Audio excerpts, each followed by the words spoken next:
going on up top. Kyle, take it away with the NFC East. Let's get to that deep dive is going to have to be on pay cable because there'd be a lot of profanity in it. Let's go, first of all, to Washington, Dallas, and Jerry World, where the teams observed the passing of Marcus Paul. He was the strength and conditioning coach for the Dallas Cowboys.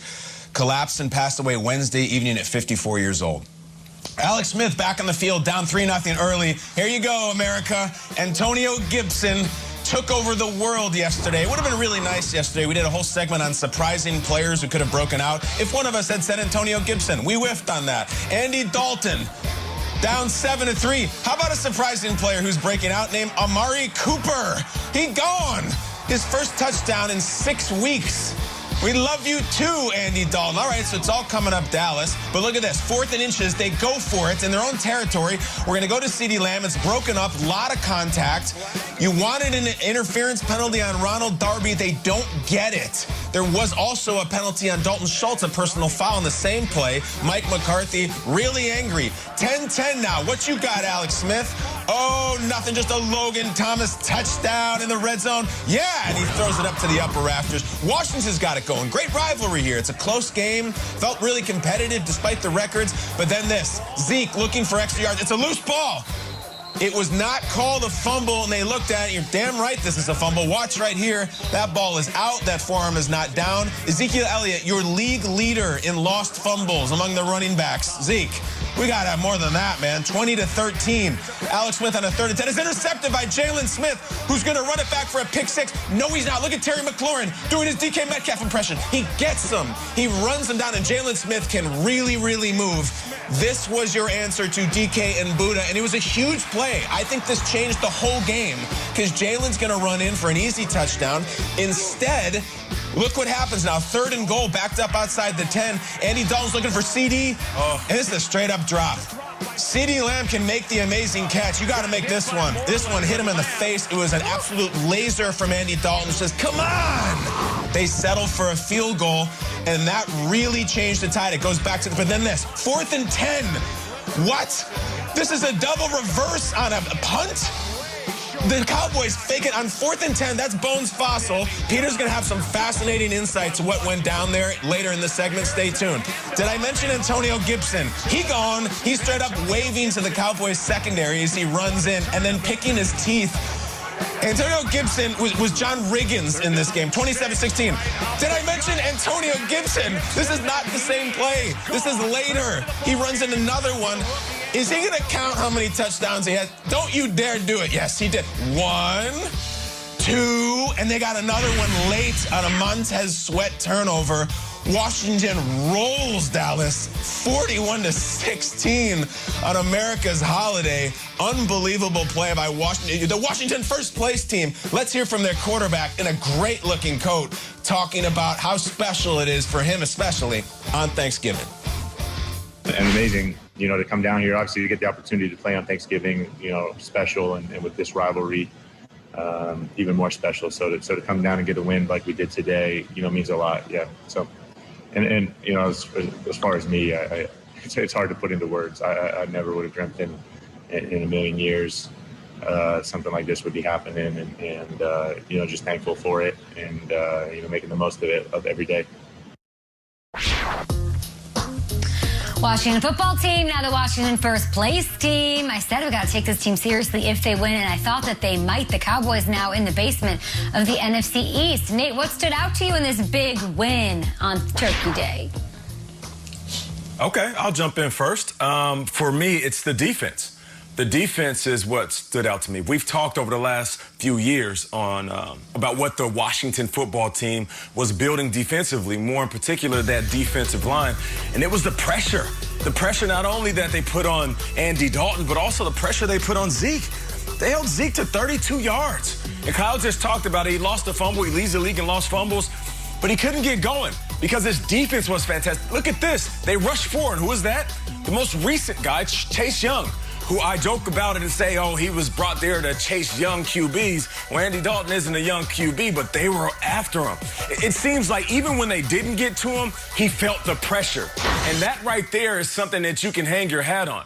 The offense is starting to look good, but defensively, we're talking 4 sacks, 6 tackles for loss. and just countless amounts of times where Andy Dalton dropped back and you can tell he felt claustrophobic because the pocket was collapsing. For me, I loved watching that defense because it reminded me of what San Francisco was doing last year.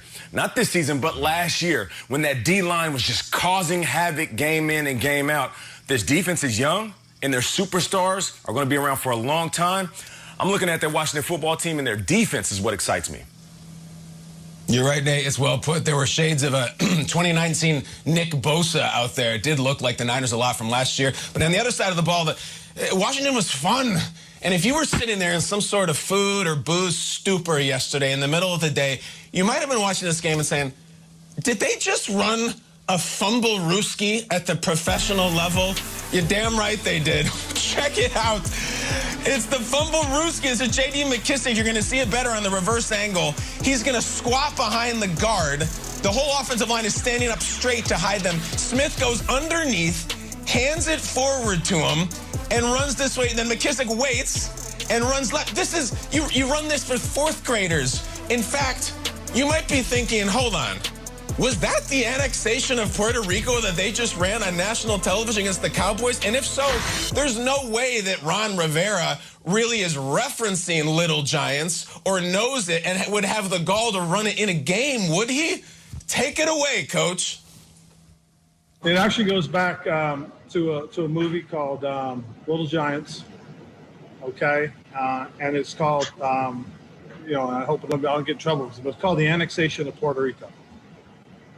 We nicknamed it the Bummerooski so that because most of these guys don't understand it, so we had to explain to them who Bum Phillips is, and we did it in tribute to to him in terms of the bummer. They call it the Bumblerooski, an homage to Bum Phillips. And there's also an homage to Rick Moranis there. Washington, have a day. Ron, stay hot. The NFC East now has the Giants and the Little Giants. But, Peter, I'm sure also Dallas had some ingenuity and some creativity in their game plan, right? Sure, Kyle, and I love that. And look, honestly, I'm not going to take anything away from Washington. An incredible effort yesterday. And when you get Alex Smith coming off the leg injury, Ron Rivera battling cancer, and you look at those standings the morning after Thanksgiving and they're in first place, you have to rally around that team and say it's a great story for football. What's not a great story is the Dallas Cowboys situation. And yesterday in the fourth quarter, they're down 4 points. They're stopping the Washington offense every single time they touch the ball.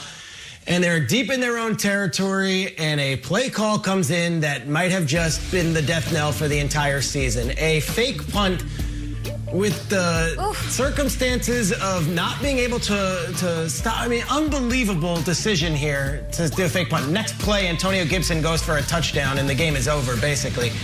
A 4th and 10 from their own 25 when the Washington offense cannot move the ball. In the fourth quarter, down 4 points, it reeked of desperation, it reeked of miscommunication, and it reeked of this. Let me explain what I'm doing here, Coach. That's special teams coach John Fossil, known as Bones. He's explaining, now look, I thought I saw it, and McCarthy's like, what are you doing? And after the game, McCarthy says, all right, that was his call, but I support that call. That's an aggressive play call to make when your defense is doing the job. And if you're looking at Fossil and saying, well, that's because Johnny Hekker had all those great fake punts in Los Angeles, and we knew back in the St. Louis days they had such great special teams. Go back last year, week 17, the Rams still alive, barely. Here was the play call by John Fossil, the special teams coach, on a 4th down in the first quarter. It's a fake punt, and of course you've got Hekker who can throw at any point, and the fake punt is snapped, and it's this, and it's short of the first down, and it led to a none-too-pleased exchange with Sean McVay, where he's screaming at him, what are you doing? What is that play call? And Hekker explaining, Fossil explaining himself. Fossil's no longer with the Rams. Let's just say that this might have had something to do with it, and other things, salary, whatever else you want to say. But the Cowboys are fighting for their season last year. And when you had that situation to call a fake punt there, if you're a Cowboys fan, you have every right to be wondering, hey, it's not the offense, not the defense. How about the coaches? What are we doing here? It's awesome.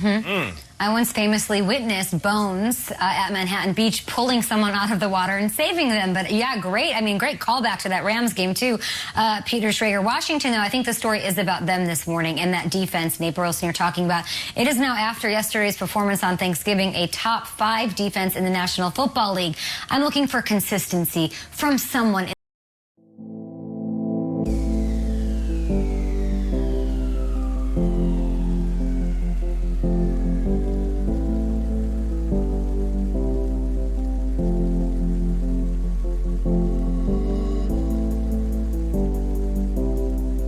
In